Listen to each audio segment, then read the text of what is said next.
Welcome to the David and the Bear podcast. Let's have a good time.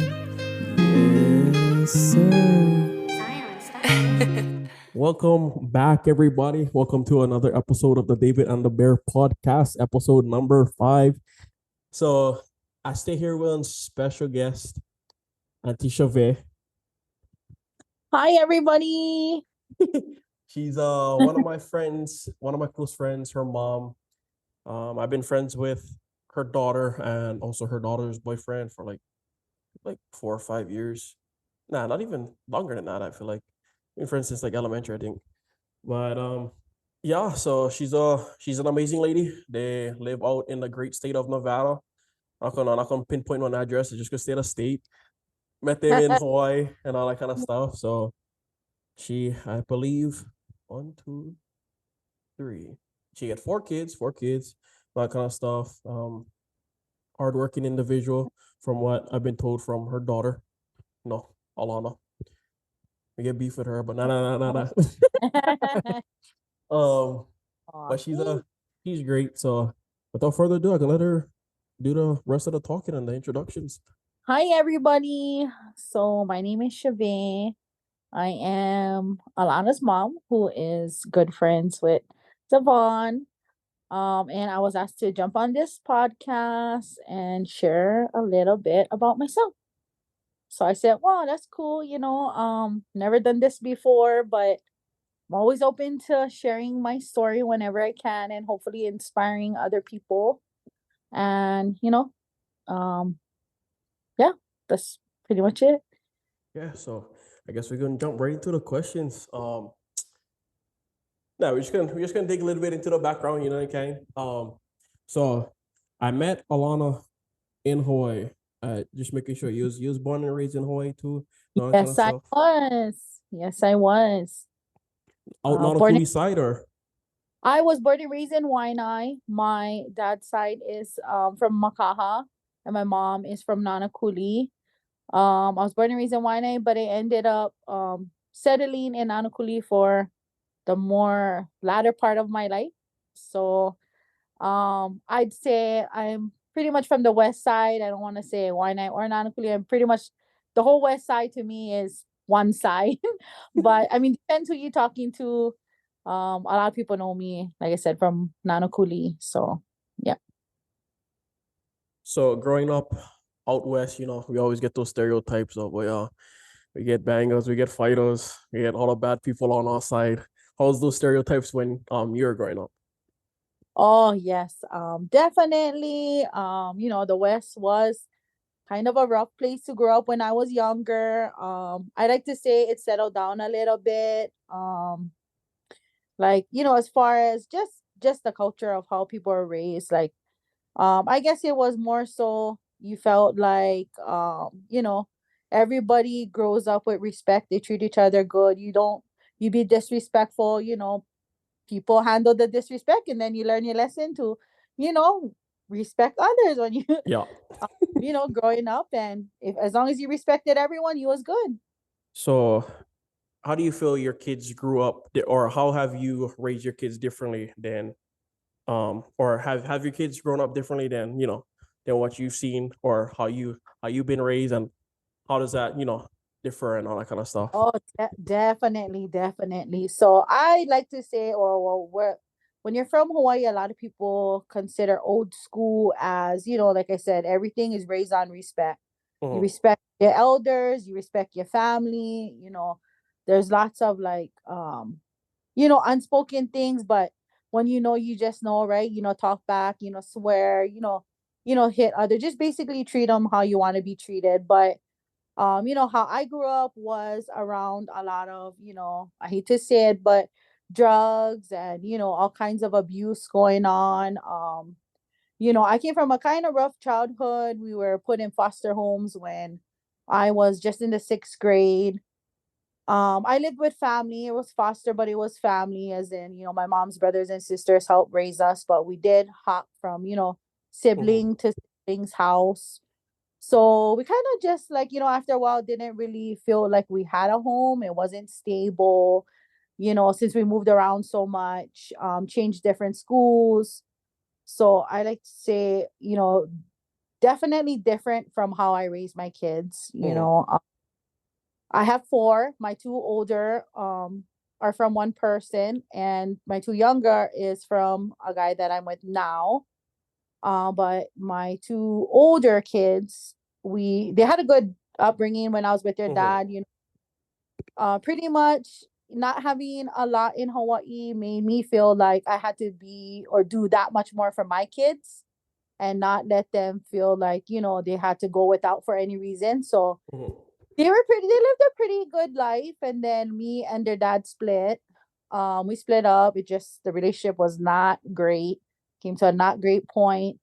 And then when we split up, I met my boyfriend who I'm with now, and I had my two younger, and he was amazing. He Lots of ups and downs, but he, for the most part, took really good care of my kids.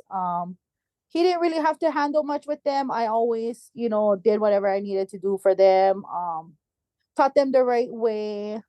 Um, yeah, basically brought them up way different from what I had. More support, Mhm. not just mentally, emotional, but financially more supported. Um, and yeah, like I just try to help them navigate through life a lot better than what I had in my life when I was when I grew up when I was younger. So since we're on the topic of challenges, what do you feel is one of your biggest challenges that you faced in your life? Oh, one of the biggest challenges I had to learn was, you know, um, trusting people. Mhm. Like, I grew up, if you did good to me, I trusted you. You know what I mean? I thought everybody was a good person, every single person. But I trusted everybody is everyone. characters. Yeah, as they say, right? In that Hawaii slang, everybody is a character. But I mean, in all seriousness, my biggest lesson was, that I couldn't depend on a lot of people, Mhm. because people change, people, grow, they want to do different things, and it made me learn how to be independent, like rely on myself to get things done, not necessarily trust that when someone says they're going to do something or be there. I didn't really rely on it. I always had a backup plan, like just in case they don't pull through, I have something so that no matter what I need to get done is going to get done. So I think that was the biggest challenge I had to learn was trust, that you can't trust everyone, no matter, how good some people may seem. And that, most of the time you just have yourself. So you have to be able to handle pretty much almost anything that comes your way, Mhm. supported or not. You know what I mean? Like if you have support or if you don't have support, you still gotta know how to like navigate life. I think Mhm. that was one of the challenges. Trust was definitely a big one. So speaking on trusting people and all that kind of stuff, what do you think are the most important qualities of a good friend? Well, it's funny you brought that up. I'd like to say, like, truly and honestly, that I have some really, really good friends. Like, my best friend, I have been friends with her since we were third grade, Mhm. pretty much our whole lives. We kind of met at summer fun in Waianae, Pilila'au, and she went to Miley Elementary, and I was going to Waianae Elementary at the time, and we just instantly clicked. Like when we met each other, we were like, "You're so cool," and we're like, "You're so cool," and we're like, "We're gonna be best friends," and we're like, "Okay." And our story is so crazy because obviously throughout the years, right? When so we met in third grade, we were so close. She begged her parents to change her school so that she could come to the school I did, and it worked. Her parents allowed her to come, and we were best friends throughout fourth and fifth grade. And in sixth grade, unfortunately, I was taken away from my mom Mhm. and we were placed in foster homes. So I never saw her after that. I never saw her for years until I was in 10th grade when I got transferred from Kapolei High School to Nanakuli. And when I saw her, she came up to me. She was like, "Do you remember me? Do you remember who I am?" And I was like, and then she's like, "It's me, Ashley." And then I was like, "Oh my God, Ashley from Wine." She was like, Yes, and we clicked again and we stayed friends from that time until now. So there's been like so much things that she had basically been there for me. I had like a tough upbringing. I had a tough high school, I wasn't proud, but I did have a child when I was young. I was only Mm, 15. So I had Alana, which is my oldest and your friend, when I was 15. And being a young mom was definitely like, super hard, but she as a friend stuck by me through everything, through the ups and downs in my relationship, through being a mom at a young age, to trying to be a teenager enjoying life, and then growing up so fast once I had a kid. And she basically supported me through everything, and I mean like support, like cheerleaded me through everything, even though like there was times when I was like, should I do this, and it was absolutely the not the thing to do. She still was like, you want to do it, go ahead. Like, and I was like, okay, go. Like, she just gave me confidence in myself. She was there, like she's a friend I can literally call any time of day. She will pick up the phone and be like, what do you need, let's go. Like, she also encouraged me a lot of times in my life when I was down and I was like, I can't do this, this is too much. Like, you know, and she picked me up and she was like, honestly, she was like, get the hell up, get up, and we're gonna get through this. Like, mm, she didn't allow me to stay stuck in where I was. If I was unhappy or depressed or, feeling broken or down, and she literally was like not having it. She was like, no, we're not gonna do that. We're gonna get up and we're gonna get through this and we're gonna do what we gotta do. Cause that's what we do, right? yeah. So yeah, I'd say qualities was like I said, she didn't just say she was a good friend. She showed up every time. You know what I mean? Mm, And it goes both ways, right? She didn't just always show up for me. I showed up for her anytime I could. You know, anytime she called, same thing. Like we have that kind of. We're almost like, I'd say we're closer than sisters. I know my sisters mm. are going to podcast and be like, "What?" But they know that's how good of a friend she is. My sisters know who she is. Like basically that she's like my other sister. Her mom's like my other mom. Definitely trust, support, like qualities in a good friend, trust, support. They don't only say they're gonna do things, they actually do it. Like, Mhm. you know what I mean? Not just say, hey, I'm gonna be there and like don't show up. She actually shows up, and she did so much for me in my lifetime. I don't think I could ever pay her back. And I always remind her, and she just laughs it off like, oh my God, don't worry. It's not even nothing. But I'm like, seriously, I owe you my whole life because you've been there. I never judge me, none of that. But she can be honest at times, and I'll be like, Mhm. but I know she's coming from a good place. Yeah. She's like, sometimes I gotta be real honest with you, and I just gotta break it down for you. I'm like, okay, are you gonna make me cry? Not. She's like, no, but I'm gonna tell you the real, and yeah, like definitely blessed with not just her. I have a whole army of And friends. no need put name before you leave somebody out, like, hey. I know, yeah, because I cannot go down the list, but they all know who they are and what they mean to me. I remind them. I thank God that I have good friends like that. And my thing, and everybody asks me is like, how do you get all these good people? I'm like, because you can't just have these people. You have to reciprocate what they give you, right? Mhm. You can't just have your friend doing the most for you and you do nothing. Like, Yep. you have to be that same person that they are for you back to them.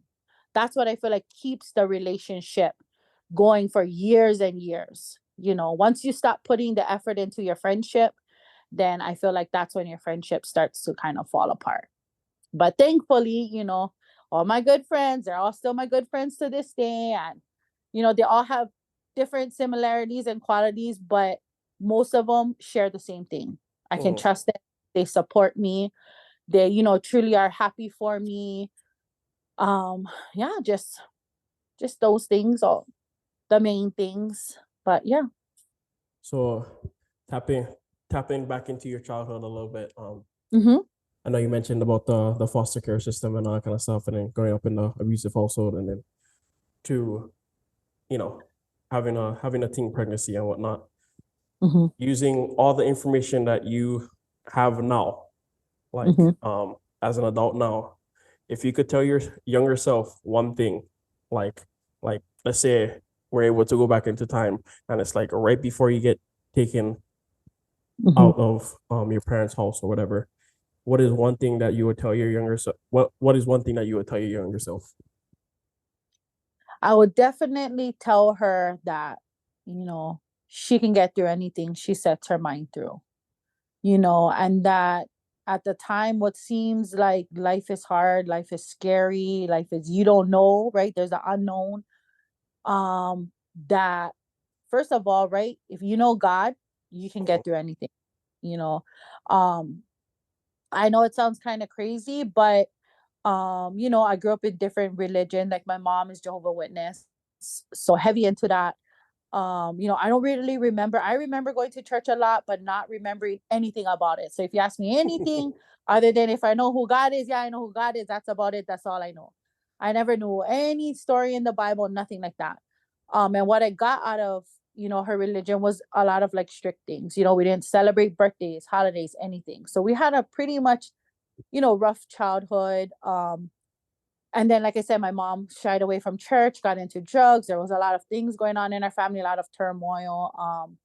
And then we got taken away, right? I would have told my younger self that if you know God, you can get through anything, mhm, and that in life there's seasons.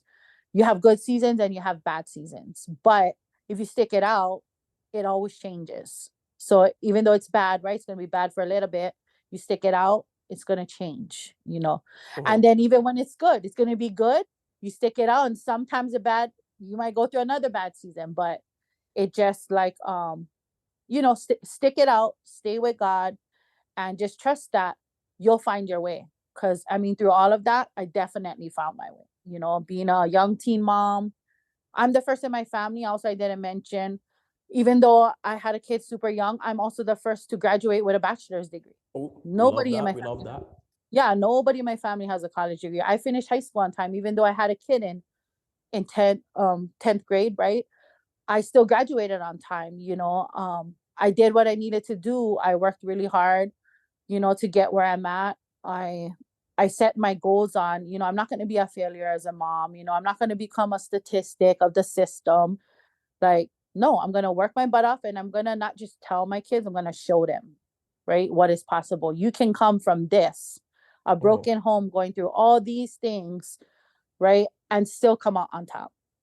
You got to put in the work, you got to sacrifice many of tears, many of, and you really got to have a good support system. I'm so thankful that, I had not just friends, but family. There wasn't, Mhm. family was behind me too, championing me, like, hey girl, get it, like, cheering from the sidelines. And yeah, I feel like I did pretty well, you know.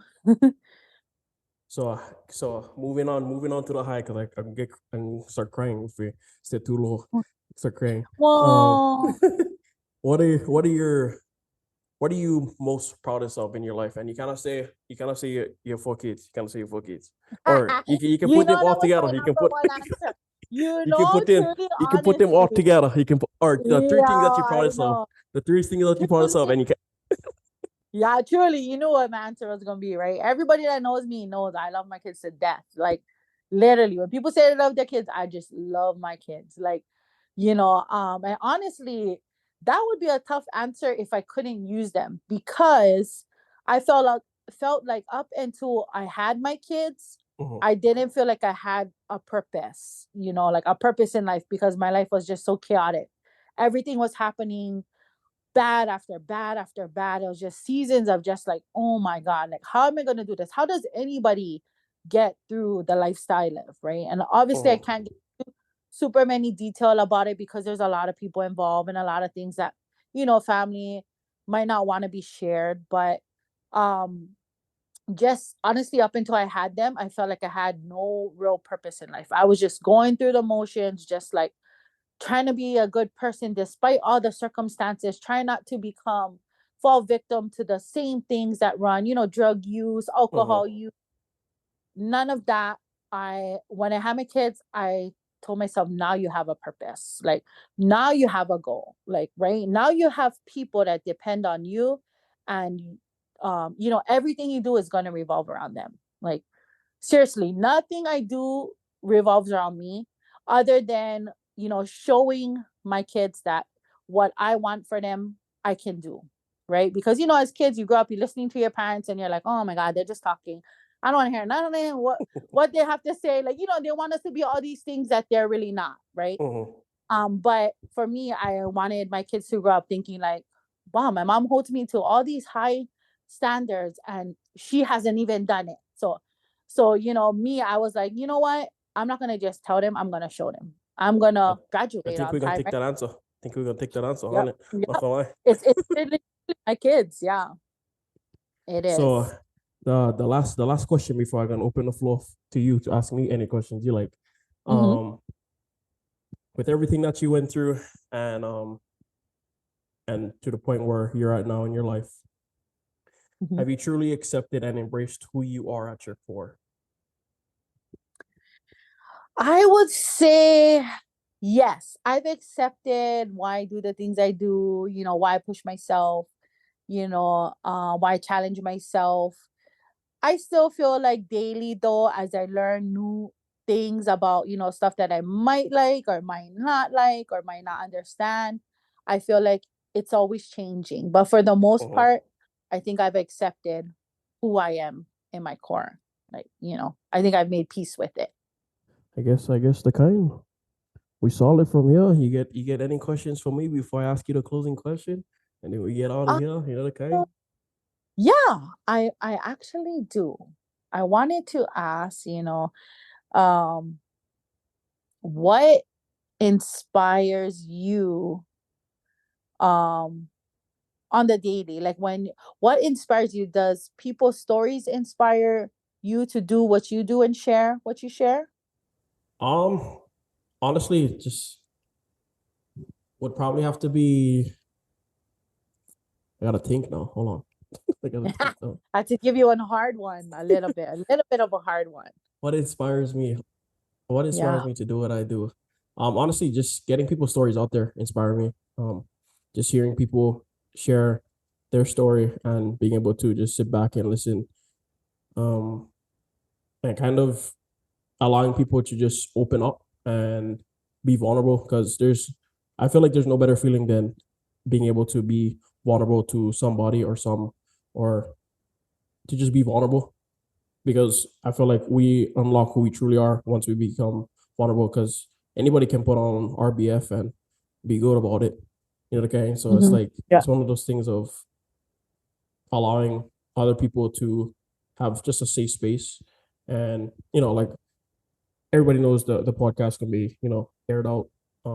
Also allowing other people to hear our story and then be like, oh yeah, I can relate to that guy. I can see where that guy's coming from. I can see what he been through. I can see what she been through. I can see what that guy halfway across the world been through. We all going through the same stuff. So it's like one of those things like we all got one story for tell. So Awesome. I like that. I like that. yeah, so my closing question going to be what's one piece of advice you can share with the listeners of the David and the Bear podcast? Hmm. What is the one? It's hard to narrow down one, but I have to say the best piece of advice I could give anyone is, if you don't know who God is, you should definitely go seek him, because I feel like, because I know God and I have a good relationship with him, a lot of the trials that I went through in life became clear Mm-hmm. versus not knowing God and feeling like I had nothing, right? No purpose in life. Mm-hmm. But once I met God, and like I said, if you don't know who he is, you should definitely go seek him.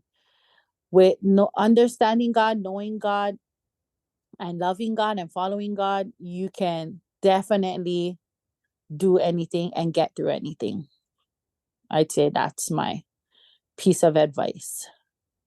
If you Honestly, I don't feel know like we God, gotta. go know him. I feel like we gotta give one standing ovation for them. You don't know God, get to know Him behind it. Uh, Yeah, you really do. I'm I'm saying it from my true heart, and I'm telling you, I've lived it. I'm probably a living testimony. I didn't get to share too much, but one day when I do, you'll see why I said what I said. Oh, so she coming back for part two is what I hear. She coming She back for might part come two. back for part 2. Well, Yeah. thank you, Auntie Shaveh, for hopping on. I appreciate you. And Awesome. Thank you so much for inviting me on. It's my it first was an time, but it was awesome. I really appreciate that. Thank you for thinking of me. it was a great time, guys. Yeah, if you guys see Auntie Shaveh out in the Nevada area or Montecule, you know the kind, you better say hi. She no bite, I promise. Her daughter and her I son know. might, I but you know. know the kind. We're not gonna talk about them, but nah. No, no, no. Anyway, for close them out, thank you guys for listening to the David and the Bear podcast. If you guys sitting next to somebody listening to this, you better say I love you to them right now. I give you 5 seconds. 4, 3, 2, yeah. But yeah. Anyway, thank you guys for listening to the David and the Bear podcast. We'll see y'all in 2 weeks, and I'll have another guest. All right, y'all. Stay blessed. Thank you for listening to the David and the Bear podcast, where every story ends in victory. Yes, sir.